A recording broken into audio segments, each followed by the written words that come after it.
Hello and welcome to Speak Free with MattyG, episode 51. I'm joined here today by a very special guest. We've got Lavender Baj in. You are a digital content creator, a diehard Newcastle Knights fan, and you're actually working for the Knights now, doing a podcast with them. So we'll talk a bit about that today. But I'm keen to get into a real good footy chat because you love your footy. Love footy. Obviously, I'm a massive West Tigers fan. Really? Couldn't tell. I will get you to rank my jersey in a bit. But first, let's talk about State of Origin. So we're filming now. It is Saturday, the 29th of June. Obviously, Wednesday was a great win for the Blues. This will come out before the decider. So how do you think? Well, obviously, how do you think we went on Wednesday night? We went incredibly, but I'm not surprised. I think game one, I was a little bit shocked with game one, given Queensland had one, potentially two if you count the ref, extra players on the field for pretty much the whole game. I feel like they should have done better than they did. So when we got to this game, I think you bring back Latrell, you bring back Cam Murray. We also had a team that was effectively the Penrith Panthers. You can't have a whole Penrith Panthers based team and then go, oh, it's shocking that we did well. Like, they are 3-time premiership players. Yeah. You put Dylan Edwards, you put Critter, you put all those boys. Imagine we get Nathan Cleary back. Incredible. Although Mitchell Moses fucking killed it. Oh, Mitch Moses did so well. I would put that up there. I would say that's probably, I would put that up there as the best halves performance in the State of Origin I've ever seen. It was really solid. Yeah, he was so solid. But yeah, they just came out firing, and I sort of thought they would. We always sort of play well in game two, but I don't know if we can. I'm always Suncorp scares me. Suncorp really fucking scares me when it comes to State of Origin. Like, I just don't know if we can go up there with that same intensity. I hope we can, and I think we've got the team to do it. And I think we could shock everyone because everyone does think Queensland's just going to come back and kill us in game three. I think Madge has a really, we've been bad for so long. No offense to Brad Fittler, who is probably somewhere out putting his bare feet in the ground, grounding himself or whatever he does. But I think Madge has a point to prove. His first game of Origin was absolutely, can I swear? Yeah, absolutely fucking terrible. So I think then game two was really good, but everybody knows 2022, we've seen this happen before where Queensland gets smacked in game two and then game three they go, that's not how we're doing this. Yeah. And they win the whole thing. I think the girls didn't win. The Blues also they've got to give the state something. Yeah. I think we're going to do it. I think we have all those players, seeing Latrell play Origin again. How good. That man was built for Origin. Yeah. And I think there were so many people that came out and doubted him and were like, I hate that he has to plead to want to play.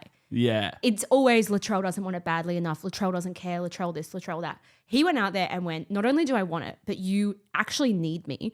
I'm built for this game. 100%. That is his game. Yeah. He killed it. I think when you've got players like that, you've got a Dylan Edwards who has waited so long for this moment and needed to prove himself. Yeah. But also we've seen the likes of, say, a Nico Hines who came in and, like Mitch Moses said, was basically a scapegoat for, you get brought in games where we're set up to fail and then everyone turns on you. I think someone like a Dylan Edwards has to continue the momentum. They can't, he can't have one good game and then we lose game three because people just go bring back Teddy. Exactly, yeah. So it's I think there's enough pressure, but it's that confident pressure that I think my theory is we're going to win. It's not going to be a massive margin, which I did say the same thing for game two, and look how that went. I think it's going to be a close game. The Blues are going to win, and it's going to be someone who debuted this year who is the difference maker. Yeah. I'd love it to be Connor Watson, but Dylan Edwards I'd love to see. I just think. I agree. I don't know. Suncorp does scare me, but I'm fucking confident, And What I love about Madge is he sticks to his guns. Obviously Teddy did not have a bad game in game one by any stretch. He played well. He did his job. It was fucking hard. We're playing against 12. We're playing with 12 men. Sorry, for 75 minutes or whatever it was. By the way, I went to that game. I want my fucking money back. NRL. What a joke. Fuck that. $88, and I've watched fucking 5 minutes of good footy, and then the rest was fucking shit.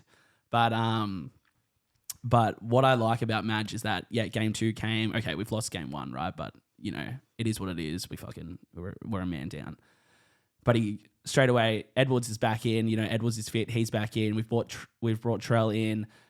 He stuck solid. You know, he made the big calls. Nico was not up to it. Look, I think Nico's a great guy, right? I think he's a good player. But in those clutch moments, he ain't it. And we saw it last night too against the Dogs. He had a fucking, you know, great shot, you know, right in front, 15 meters out to slot a field goal, and he fucking shanks it. So, like, you gotta, while you can be a great player, you have to be a great player when the pressure's on. And I think Origin, what makes a good player and what makes a good Origin player isn't necessarily the same thing. Yeah. Which is why I think, like, I don't know if I'm just a James Tedesco hater. Like, first and foremost, I am a Roosters hater, so this isn't surprising. But I don't think Teddy should have been playing the last 2, if not 3 series. I would have put Eddie over him last year and probably the year before as well. Like, I just think Eddie brings more to that position. He is the better choice. And I wonder, had we made that switch earlier, if the last couple of years would have been better for us. Yeah. I mean, I think what held us back the last couple of years was, I think Brad Fittler really wants to be both a coach and a friend to the players. Whereas I think you can't have that when it comes to State of Origin. By the way, we're drinking Strider beer today, by the way. Thank you, Strider, for the beer. The official beer of Speak Free, so fucking rip in. But yeah, what I like about Madge is he's just a coach. He's a fucking coach, and he's a hard cunt, and he asks a lot of his players, but he won't ask anything that he doesn't do himself. And that's why he didn't do well at the Tigers, because they're all soft cocks. I think it's starting to change now, so thank God. Fucking Benji Marshall, baby. Let's go. But I think Madge is perfect for Origin because they're already the toughest of the tough, you know, the players you're selecting. And the fact is that it doesn't matter, it shouldn't matter who the coach is or who your teammates are. If you get chosen to put on a Blues jersey, you fucking fight, you know, you go out there, it's like war. And I think Queensland do that really well. And they've done it better than New South Wales in the past. But I think this year, I think we've got the team and the coach to have that mentality. I think this is like a turning point that it feels like for a long time, I hate to give it to Queensland, but the Billy Slater Queensland era, I just feel like they all get it. They've got this mentality.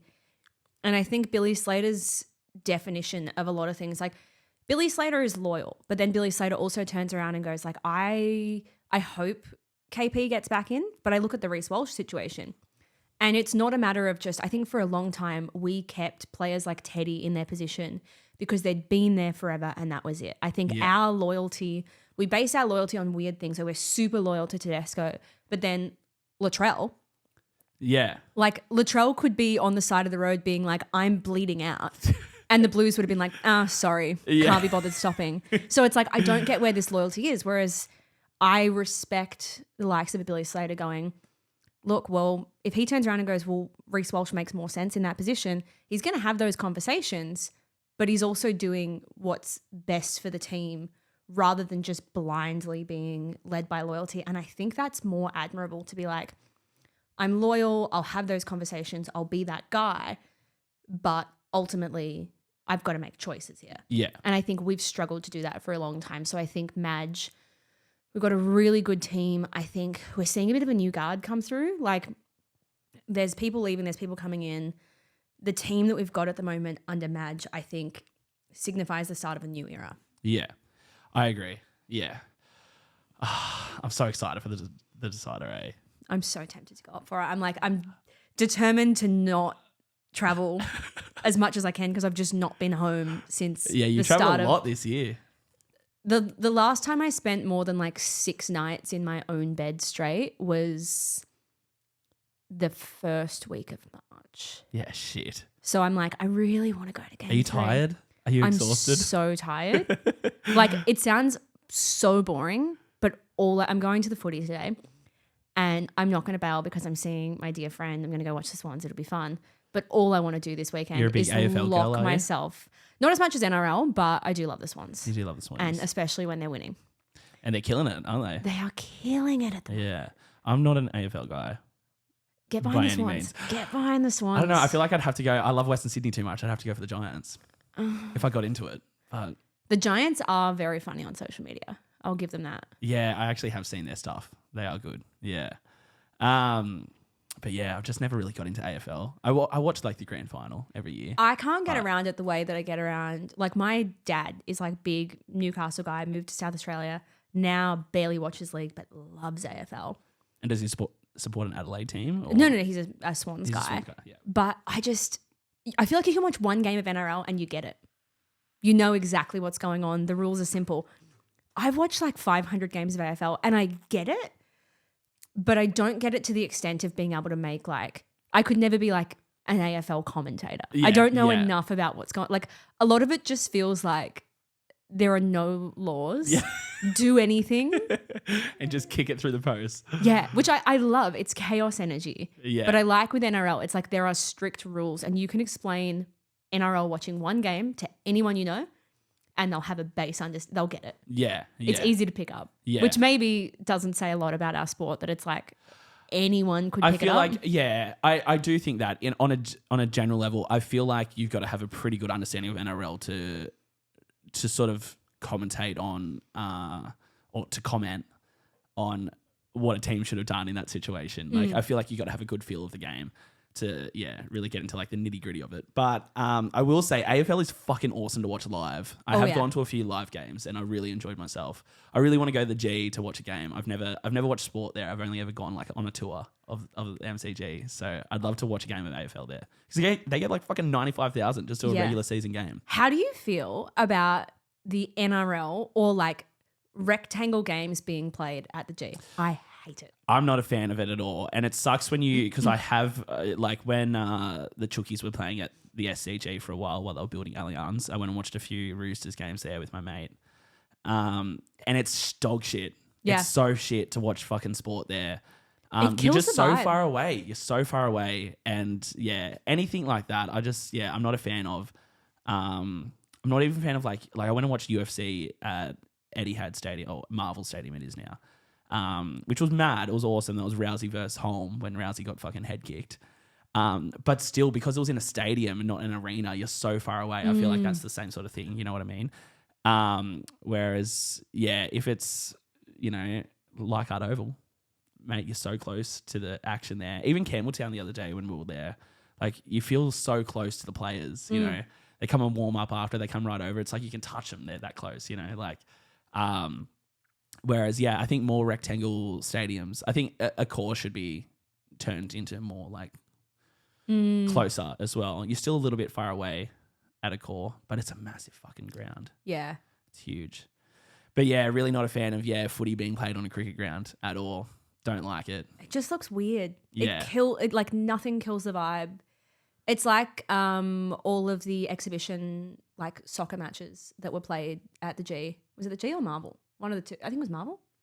Yeah. That it's just like it totally kills any semblance of a vibe because you are 100 meters from the ball. Yeah, you're so far. Yeah, well, that's another thing. Soccer gets played a lot on, cricket grounds in Australia. Like if United come over or something, they play at the MCG. Or my mate Jack went and watched AC Milan in Perth, and that was at Optus Stadium. So you are so far away. But I mean, we're a big cricket country, so I guess it makes sense to have a lot of cricket grounds like that. But I just think like I don't see how with like the Women's World Cup and then obviously Women's Asian Cup in 2026, there's no games in Melbourne, which is so weird. But I don't see how those big tournaments, they don't go, right, let's beef out Amy Park in Melbourne. Let's build a purpose-built facility, especially when you've got rugby league as well. Like having the likes of a Suncorp in every city. Yes. Just feels worth it. Like you've got Suncorp, you've got whatever the one in Sydney that I'm blanking on the name.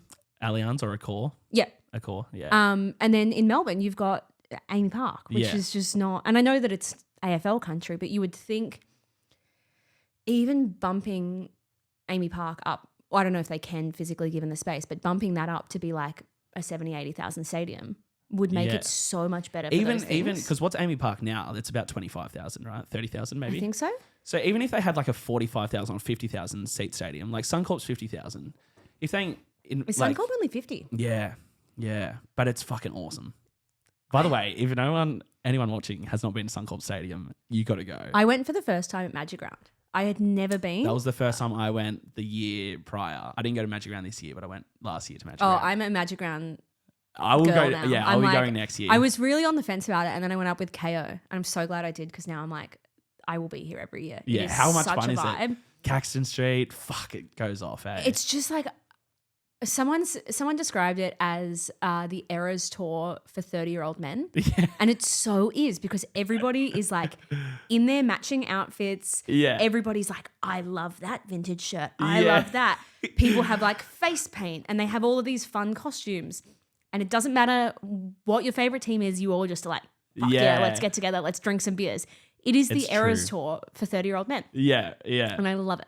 It is like, because, it's like the one time of the year where there's just no real beef between footy fans, you know what I mean? Even like Queenslanders and New South Welshmen, like you're all there, you're just celebrating the love of the game. Yeah. And you really do feel that when you're there. Like, the love I got, like I was wearing, like my old Balmain jersey and then my Western Suburbs jersey, like, and the amount of comments I got of it, you just feel the love. It's hectic. You know what's so interesting? My biggest takeaway from Magic Round was how big NRL podcasts are in Australia.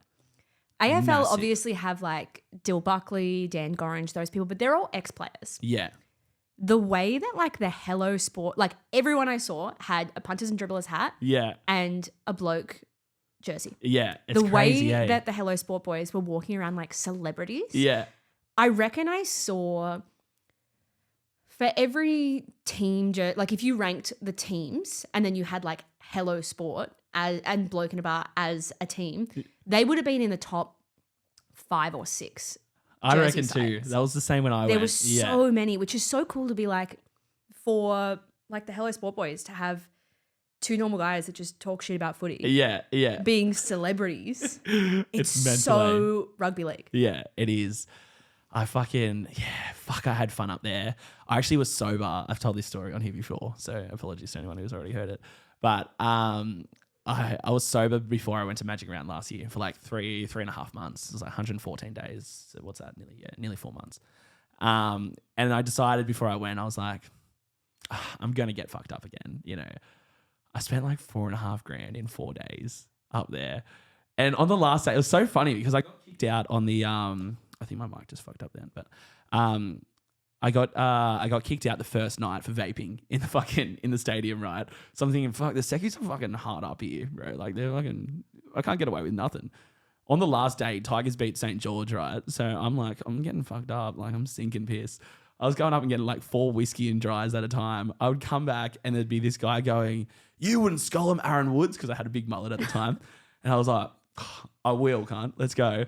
And the Seckies are literally watching me, like cheering me on. And I'm like, all right, so being an alcoholic is fine. Just don't vape. Brisbane is, I remember going to Brisbane.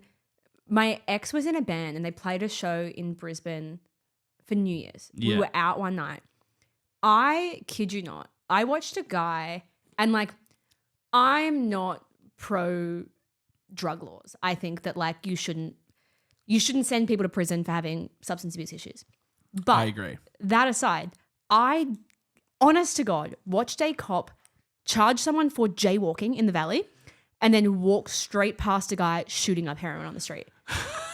And I'm like, they're so strict. Or like lime scooters, they're so strict about lime scooters, but then like you could king hit someone and they don't care. Like I don't know what's going on with their police force, but it's so hit and miss with what they care about. Yeah. That's actually so fucking funny. I mean, it's not funny that someone was shooting up heroin. That's a bad drug. Don't do that, guys. But that's crazy. They got someone for jaywalking. Yeah. And they just walk past all that fucking shit. They take it so seriously, which I'm like, in the valley, like, who's not jaywalking? Yeah, 100%. What even is the law with jaywalking? I don't really understand. I think it's if you cross. I think you're allowed to walk across the street. I think it's if there's a safe spot, like space to cross. Say like at a lights, there's a pedestrian thing, and you decide to walk across anyway, like without being there. Yeah.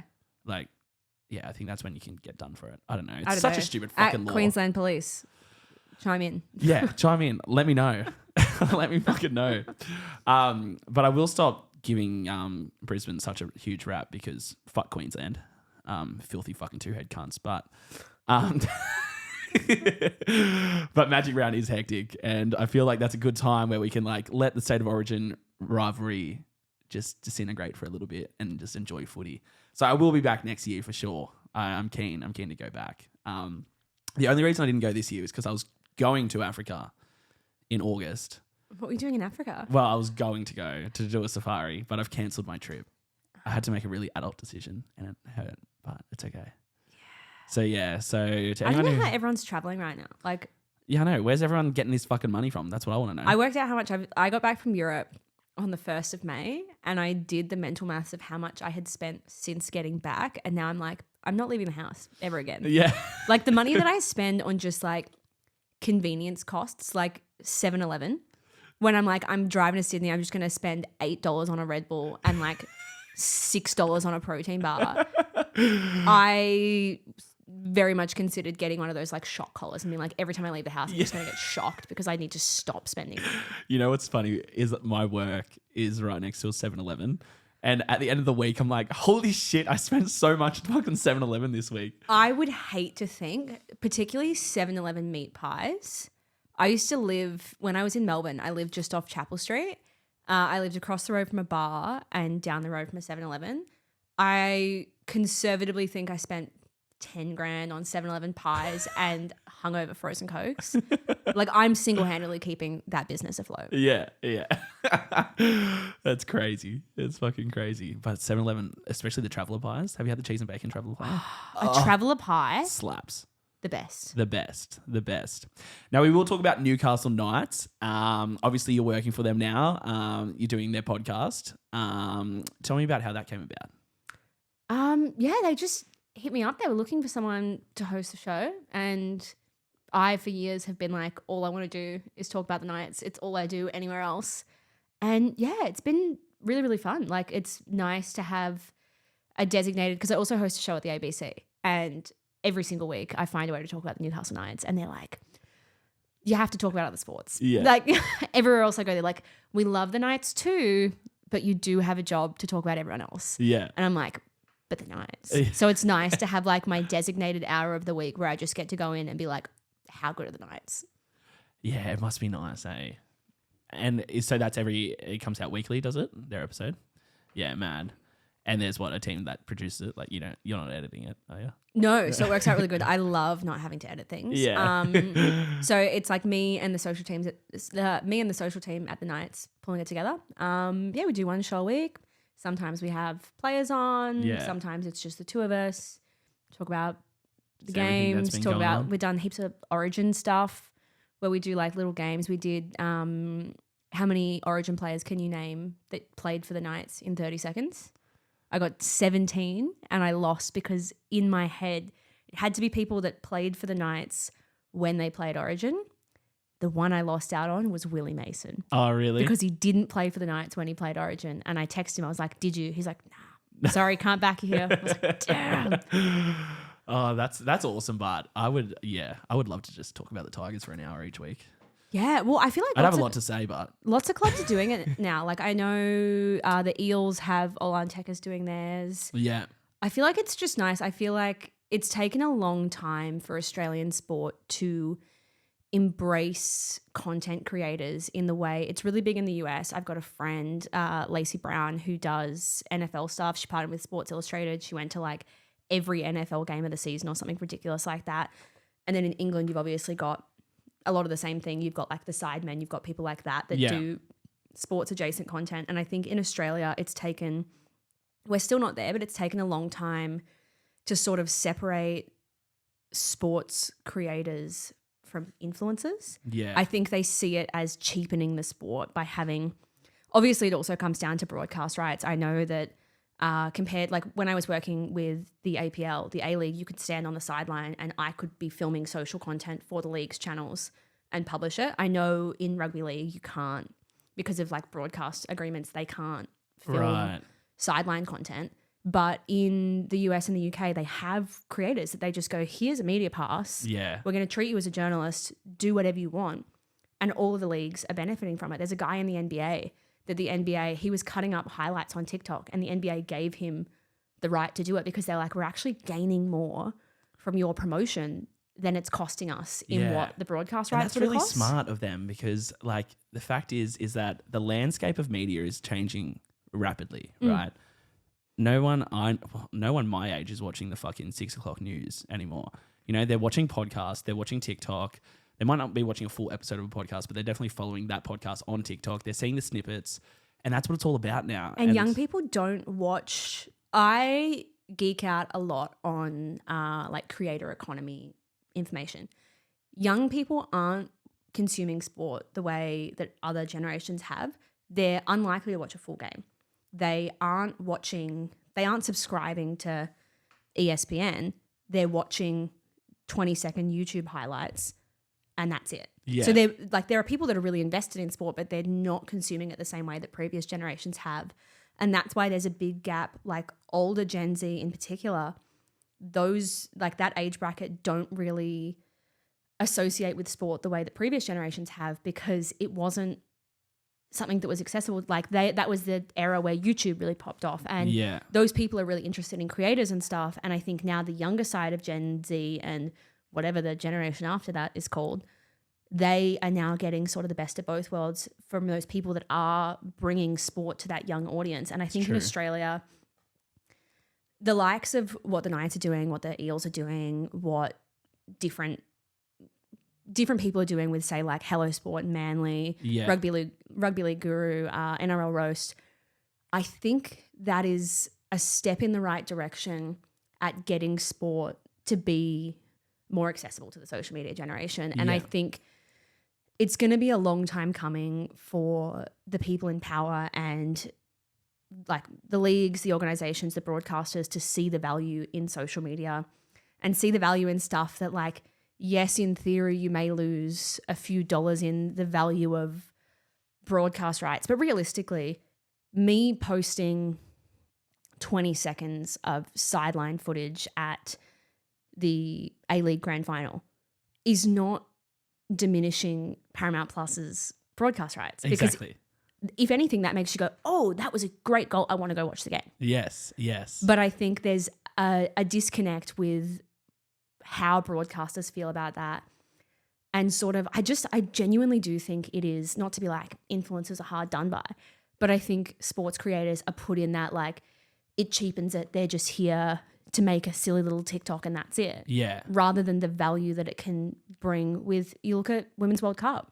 How many people, women's soccer TikTok is huge. Yes. There is a massive market for that. Yeah. That wouldn't have been there had they not been able to do that. That's true. And I actually want to talk to you about, the state of women's sport in this country, because I think there's just such a massive growth in that element. I did have just one question. Do you think the rise of things like Bloke in a Bar, like Hello Sport, like Guru, that has added to all these clubs, these individual clubs now, because Tigers have a podcast and that, and I feel like if it wasn't for them, clubs wouldn't even be doing what they're doing now with the podcast game. Yeah, I think so. I think they really paved the way, and I think it really comes down to, I think the clubs that succeed from what I see, and obviously I don't, even at the Knights, I'm not involved in the inner workings of the social media department, but from what I see across the board in sport in Australia, the clubs that do it well are people like the Brisbane Broncos. My mate Tim works for them. I think he's their, creative director. Sorry, I don't know what your job title is. But he came in and you can see the exact point in their social media trajectory where he joined and they went, okay, we're not the experts in this. You tell us what you need, we'll do it. Yeah. I think the clubs, like Brisbane Lions did the same thing. Their social media girl, Molly, another one of my good friends, Melbourne Storm do it really well. Para do it really well. And I think the determining factor is the media managers of these clubs that have been around forever are really good at traditional media. Yes. That same person sometimes can do both, but that same person is very rarely the same person that understands. If you have to get a TikTok trend approved by 8 levels of management before you can post it, you would be posting a trend now that is 6 months old. Yeah, exactly. You need to go, we're going to hire someone that we trust to do the job and go ask for forgiveness, not permission. Yeah.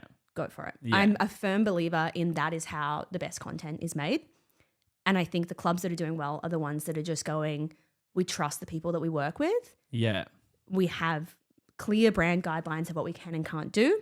As long as you're within this, go for gold. Yeah. And I think it pays to be a little bit like edgy as well, because like if you look at people like John Bernard, K-Roos, right? And what the K-Roos boys are doing with Pickle Bet and how much access they're getting to like UFC fighters. And I know UFC's definitely more, I guess, free and, you know, a bit more liberating than a lot of other sporting organizations in terms of what they allow and sort of, you know, I mean, their fighters can say the word faggot in the fucking octagon and they don't get like their ass handed to them. But I think what like John Bernard and that are doing with Pickle Bet is like it's showing that people aren't that easily offended. You know what I mean? People want funny shit. People want funny content. And if anything, it helps grow the fucking sport. And people want, like, this is my argument with rugby. Like, I remember when the Panthers, there's been so many times that Jerome Luai has been done for being arrogant or whatever. But they were like news broadcasts being like, they're too arrogant. They won 3 premierships. Yeah. You know what? You get to be a bit arrogant at that point. 100%. And I think it adds, when you're looking at Jerome Luai, Latrell, all these people that the media love to hate, you take those people out or you get those people saying nothing. What is there to talk about? Exactly. I think the media take it way too far a lot of the time with the straight up bullying that they do to the likes of Latrell Mitchell. But I actually think the likes of Jerome Luai coming out and going, what was that Instagram post that he made after the NRL going, easy there, you all have work in the morning. Yeah. How good. That was after Origin, wasn't it? That's so funny. And whether you love him or hate him, it gets people talking. It makes the game entertaining. Yes. At the end of the day, I know we like to pretend that professional athletes are these war heroes. Yeah. They are entertainers. They are the court jesters of society that come out and do their little performance for our entertainment. Exactly. If they are not entertaining, what's the fucking point? Yeah. That is why they're here. Let them be entertaining. And I think there is a line that sometimes gets blurred, but it makes it entertaining. Yes. Give me something to talk about. Give me something to go, oh my God. Because nobody talks and goes, oh yeah, did you see that game? Like, even you look at Origin 1. Yeah. People weren't talking about the score. They were talking about the controversy of it. Yes. And what was exciting about it. And people love a bit of call? controversy. Yeah. You know, people fucking love that shit. And I think it made it easier as a New South Welshman, that sort of thing too, because it's like, well, if Suaalii didn't fucking get sent off, we would have won that game, you know? So I think those controversial moments, controversial players, I think make a sport what it is. And it keeps the conversation going. That conversation lasted like a week and a half where it was like the call and then it was everyone coming for Suaalii and then it was people going, oh, but to be fair, Suaalii didn't mean to, he wasn't trying to kill Reece Walsh. And then that prompted a discussion. Yes. And then it prompts a discussion on concussion and it prompts all these other conversations that don't happen. And it creates that rivalry again between the coaches. You know, we saw the Glass Houses comment, which is a fair comment, by the way. Billy Slater was a dirty motherfucking cunt when he played. So fuck that cunt. But I fucking hate Queensland, I don't even care. Billy Slater's a legend of the game, but when he's wearing that Maroons fucking polo. I did find it. What was his comment? There were 2 things where it's like they went to the coach's box right after Walsh got knocked out and they were like, what did you think of that? And he just goes, you don't want to know what I thought. And then there was the journalist that was like, what, like he asked him something and he goes, no, but what do you think? And the journalist was like, nobody cares what I think. And he goes, don't undersell yourself. And I'm like, he is so well media trained. He is. Where it's like, it's entertaining, but he knows how to go, I'm going to tell you exactly what I want to tell you and you are not getting another word out of me that isn't what I would like to be told, which I think is such a good skill that I'm like, can this man go into media training other people? Yeah. Because he's so well media trained. He is. He's been in the media for a long time now though too. But he is, he only gives you just enough. Just enough. I do want to talk about women's sport. Obviously the Tillies fucking killed it, right? They're killing it now. Like there was a friendly against China, wasn't it? Just recently. Sold out. Accor Stadium on a fucking Monday night. I think it's 15 games in a row have been sold out. That's crazy, right? So now the argument has always been if they bring in enough, if they bring in the money, they deserve the money, right? But it's funny to me now because those same fucking people The Robbie Slaters of the world. Yeah, the same people are now going, no, they don't deserve the money. Okay, so first you wanted them to bring in the money to get the money, and now they're bringing in the money. You still don't want them to get the money. I just don't understand that. I think people need to stop hiding their sexism behind bullshit fucking comments. Which I think, I mean, I could write you a list of all the questionable things that Robbie Slater has said about the Matildas over the years. But that was such an interesting one for me because everyone I know in women's sport was like, we've made it. This is the first time that people have gone. The comment was like, oh, the Matildas are being treated like royalty and the Socceroos are being hung out to dry. I love the Socceroos. I am good friends with a lot of them. I watch all of their games. I'm planning to go to the US should we actually qualify for this World Cup. The Socceroos do not command an audience the way the Matildas do, and that's fine. Like, it comes and goes in waves. We are not in the era of the Harry Kewell, Tim Cahill, John Aloisi sphere anymore, which is so fine. But I look at the Matildas and I went to so many conferences throughout the lead up to the World Cup about how they're marketing it differently and how it's something like a fan of women's sport. I don't know the exact figure, but it was like they spend 5 times more per capita on merchandise than fans of male sport. So while male sports marketing strategy, it's not just copy pasting the strategy. This is a completely different entity. How are we going to market that? And I think that's where the Matildas have really shined. And I think it's interesting that so many people just think this happened overnight. Yeah. And then you talk to anyone, I was talking to someone recently that was like, well, remember the nude calendar that the Matildas did in the 1999 or 2000 in the lead up to the Olympics? Because they needed to raise money, so they had to do a nude calendar to raise money. That's crazy. For the team. 2 decades later, we're here where they're being treated like royalty, which is so nice to see. But it's like, I think the whole mentality, and you see it now where people turn around and say, oh, the NRLW is getting its Matilda's moment. I hate that because I think while it is an interesting comparison to make because of the fact that it's not an overnight success, the Matilda's moment idea makes it sound like it diminishes the years and years of people like Sarah Walsh who work for Football Australia who spent years building up the strategy to make sure that this wasn't just a blip in the radar of the World Cup was good and that's it. Yeah. This was so many, dozens of people that work for football in marketing, in social media, in commercial, in all these different things, organising broadcast rights and sponsorships and stuff like that, making sure they have a home. The Matildas have a home and the Socceroos don't, which is horrific for the Socceroos. But look what happens when you give a team a home. Like, look what happens when you invest in the sport. I think the idea that this was just everyone woke up one day and the Matildas were huge massively devalues all of the work that went on behind the scenes. And I remember driving down, I produced the World Cup show for 7 last year. I remember driving down to work the day that I was in a hotel in Sydney for the whole thing. The day I drove down from Newcastle, there was not a billboard, there was nothing. By the end of the tournament, you could not walk down the street without seeing someone in a Mary Fowler shirt. And it wasn't just the Sam Kerr effect anymore. It was Mary Fowler, it was Steph Catley, it was Katrina Gorry, it was Mackenzie Arnold, it was everyone. Exactly.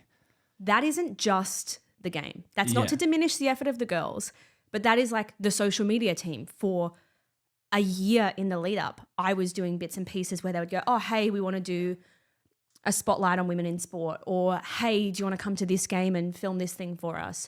Or they would do interviews with all different things that were not necessarily World Cup related, but they were planting seeds everywhere to make sure that when the rain came, it all flowered. Yeah. And I think that is so often overlooked when we talk about the success of the Matildas. I agree. What really stood out for me, I was lucky enough to go to a game during the World Cup, which is fucking awesome. And I got given a ticket off some random cunt on Twitter. Yeah, shout out whoever that was. I forget his name. But yeah, I was desperate. So I put a fucking tweet up and this guy replied and said, yeah, I've got a spare ticket. You can just have it. That's so Gave good. it to me. But what got me was obviously the massive moment, right? The penalty shootout against France, right? Yeah. Yeah, correct. Yeah, at Suncorp. So I was watching at ODs at Penrith, right? And at Penrith, we're in Penrith right now, but it is rugby league country here, And to see ODs packed with men and women and children all glued to this big screen. And I mean, it was fucking packed. Like there was no seats left in this huge outdoor area, right? And cheering, like riding every moment. And I'm like, wow, this is crazy. This is a moment. Like women's sport in this country has just jumped. You witness the 10 change. years. 10 years in one tournament, I would say. That was the interesting. I used to work in politics. I was a political journalist for years, and I was so like deep in the inner workings of like, I thought my job was the most important thing in the world, and anyone who wasn't as tied into politics as me was uninformed and an idiot and didn't know anything. And then I vividly remember driving. I picked my dad up from the airport in Sydney, and it was miserable. This was a job that I ended up quitting that is now an even bigger mess than it was when I was there. I remember driving with my dad, and he goes, "You're never going to change the world in politics. Like, you could do this for 60 years and the world is no better now than it was when I was a kid. It's probably not going to be any better by the time you retire." Is that a defeatist mentality? Sure. But like on a personal level, that's the reality. He's like, but if you move into sport, by the time you retire, you will tangibly be able to see the change that you enacted.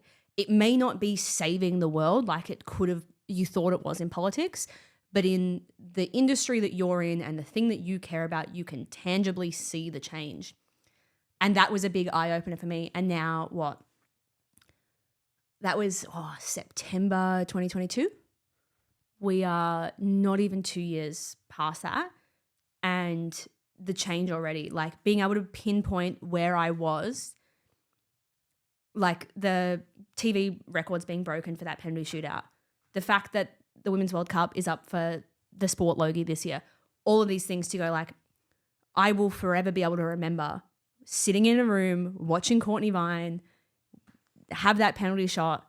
That is the moment that it changed. Yes. That is pinpoint the moment that women's sport in this country, now you go to a Socceroos game and you see 25-year-old men in Mary Fowler shirts. Yeah. Or like specifically the Women's World Cup shirt, not the men's. Yes. Yeah. Which I think seeing young boys, seeing families, that's nice. But I feel like the yardstick for like whether or not it's changed is whether like 25-year-old guys at the pub are paying attention to it. Yes. And when you're seeing 25-year-old guys at the pub, or like I was flying to Europe, there was a guy on my flight randomly in like the middle of March, or May, whenever I went to Europe, in a Mary Fowler shirt.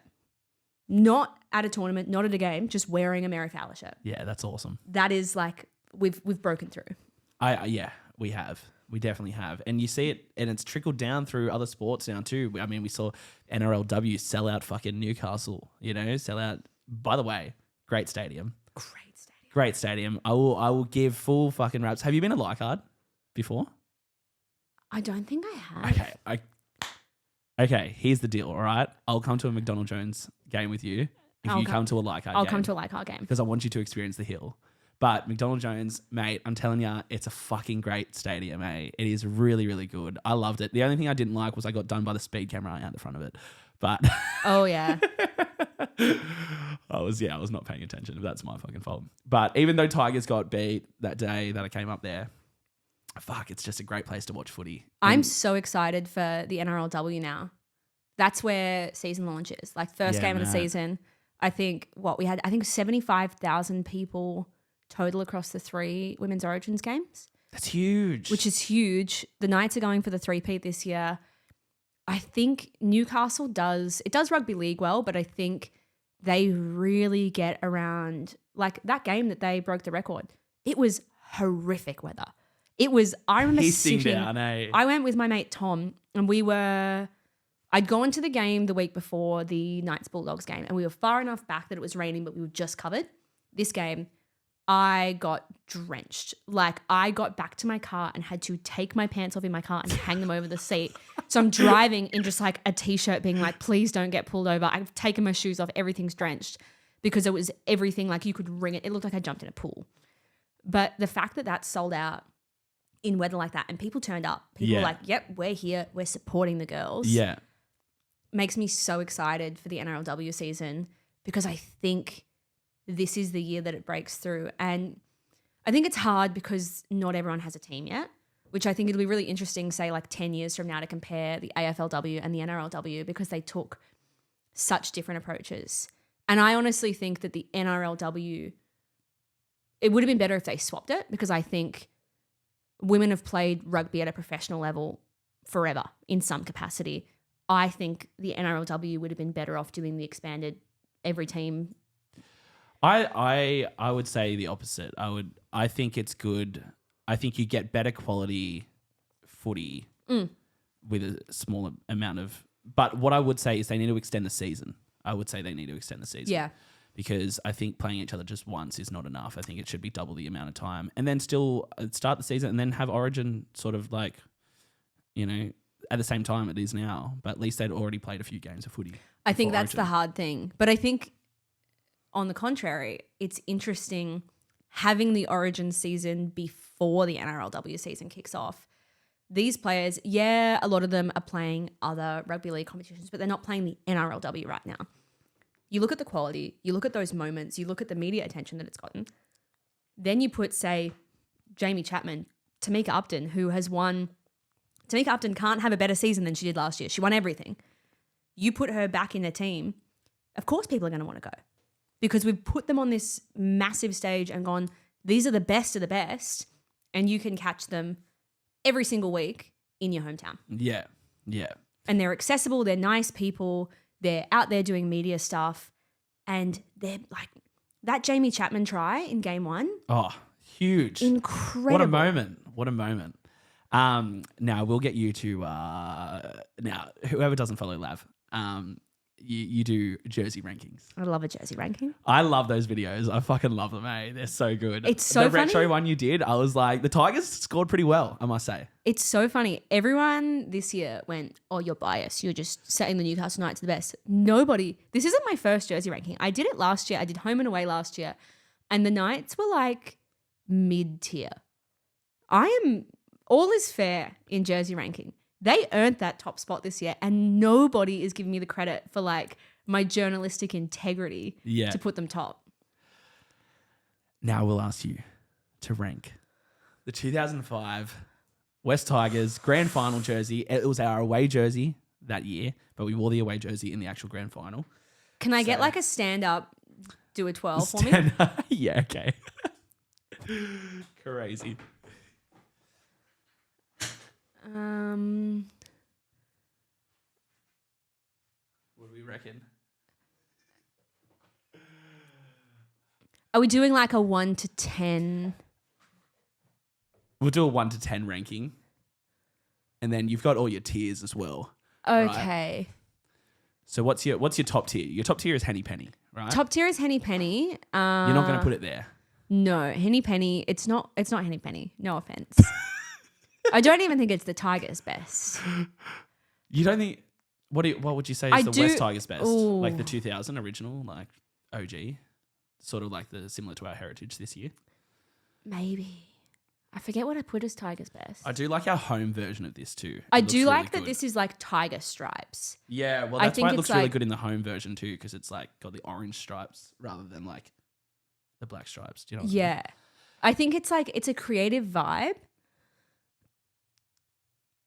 I'd put it like whatever the third tier down is. Okay. So it's not Henny Penny, and then it's not like the next tier of really, really good. It's the next one down. So it's sitting about middle of the road. That's okay. I'm happy with that. I'm happy with that. I'd give it probably if you're like a Tigers fan, do you think you'd feel differently about it? Because it's got such special memories? Yeah, see, that's the hard thing is like you can't judge Based on what the significance. Yeah. But I do love the noodles sponsor. That's my thing is it's like, it's the look, it's the sponsorship. Like I love Smith's Chips, Souths is a big one for me. Do you want to hear a cool story about JFTA? So Yes. that was my pop's good mate, and he sponsored for 1 year, and he got this for a fucking steal because Tigers were fucking nowhere. That's so He good. sponsored for $15,000 front jersey sponsor, right? The next year they wanted 200,000 after we won the comp, and he said, "Don't worry about it." Yeah, I'm good. They still make these jerseys today with JFTA on it. This is like this is like a redo. This isn't like an original. So yeah, still what do you put that reckon there. the best sponsorship of all time is? Because like the Premier League have really, really good ones, but I'm trying to think NRL. I'm not too sure. That's a good one. Yeah. You know what I really... Roosters, Steggles, the brand alignment there is just... That's a good one. That is a good one. You know what's funny is they're sponsored by Red Rooster. Yeah, I was going to say that. But it's like there's not even a fucking Red Rooster in the eastern suburbs at all.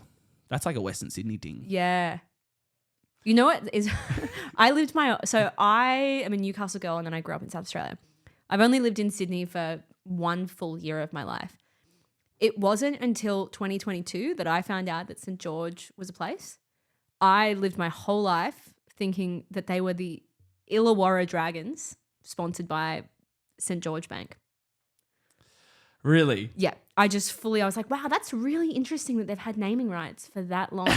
So you had no idea that it was like... And then one of my friends plays cricket for St. George. Right, yeah. And I was like, oh, didn't know that St. George, like, is it all guys that like work at the bank? He's like, no, it's the suburb. Yeah. Yeah, St. George and Cogra. Yeah. That's where Nick Stav's from. Yeah. We love Nick Stav. Yeah. That's my boy. That's my boy. That's my dog.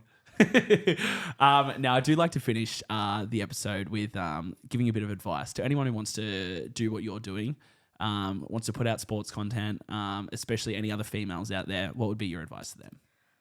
Ooh. I think just like a big thing that I wish I did earlier was just like asking for shit. Like just very loudly. It's annoying because media events are a bit of a circle jerk of just like people being a bit full on. But going to events, meeting people and being like, this is what I do. This is what I want to do. And as soon as you go like, for a long time, people didn't know that I produce like TV stuff. As soon as I started being like, yeah, I'm a TV producer, I produce TV. So much more work. Like just telling people like, this is what I am doing and this is what I want to do. I went from politics journalism to like presenting sports stuff just by being like, this is actually what I'd like to do. You would never understand how much just like, and it is hard work, but asking for things, being like, this is what I want to do, particularly for women, because men, there's some stat about like men apply for jobs that they're 60% qualified for, but women won't apply unless they're 100% qualified. Just being like, I want to do this thing. You would be shocked at how many times people are like, sure. Or like, even if they're not the person, it puts your name in their brain to go, this person down the track wants to do this thing. Exactly. And they keep you on their radar for things. Especially in this industry, I feel. You know, yeah. Especially with media and that. Because there's no you don't need a qualification. Yeah. That's my other piece of advice. Do not study journalism. Yeah. Don't do it. I agree. I did journalism at uni and what a waste of fucking time. I dropped out and I don't think I've met a single person that studied that degree that's like, yeah, you know what? That was a good use of 30 grand. Yeah. Unless they like got gifted a fucking great job straight away or But even then whatever. you don't need it. Yeah. And the money's not that good. No. Like, cool. You're going to have a 30 grand hex debt to be working for 65 grand at Channel 10 for the next 20 years. Yeah. Yeah. And unless you get on like a Today Show or something, yeah, it's not really worth it. And those people don't have journalism. My advice to them would be just start a fucking podcast. Yeah. And do journalism that way. Everything is journalism if you try hard enough. Exactly. Or my other advice would be don't work in journalism. Yeah. It's not worth it. Simple. Well, thank you very much for coming in. Thank you for for traveling me. all the way from Newcastle. I really do appreciate Anytime, it. just not tomorrow. Yeah. But a Leichhardt Oval game is always. Yes, you absolutely. need to do that. You need to experience it. We'll get Kat to come as well. She loves Leichhardt, so even as a Bunnies fan, but it's all right. And remember, guys, speak free with MattyG.